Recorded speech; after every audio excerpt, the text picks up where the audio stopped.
What is bridge mode? Bridge mode is when two or more computers open up to each other, begin conversing and sharing files, and create a network.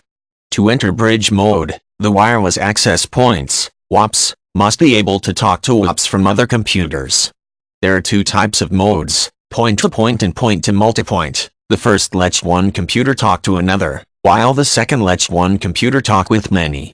When the connection is made, the computer may still be able to support wireless clients outside the network. Some may not be able to support clients, and others will only accept a bridge from WAPs made by the same manufacturer. When in bridging mode, bandwidth is high, so computers tend to run slower. In wireless networking, bridge mode is a process by which two or more computers are able to start communicating because their WAPs are connecting.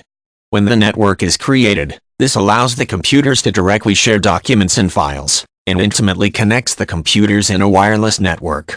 Most users will buy programs to make this connection, because the task of manually creating a bridge is difficult. When the computers are set to bridge mode, there are two different versions. The smallest network uses point-to-point connections, meaning one computer links itself with one other computer, forming a two-computer network.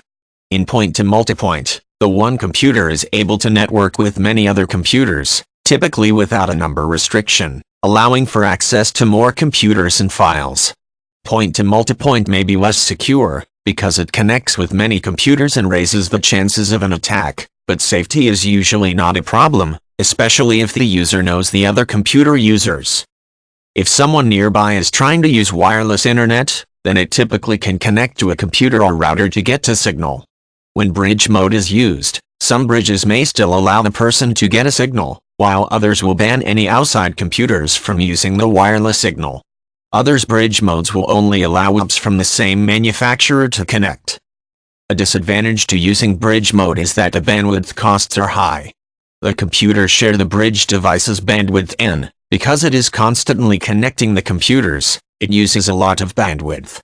This means internet applications may run very slowly during a bridging session, and the effects will likely depend on how many computers are connected and what each computer is doing.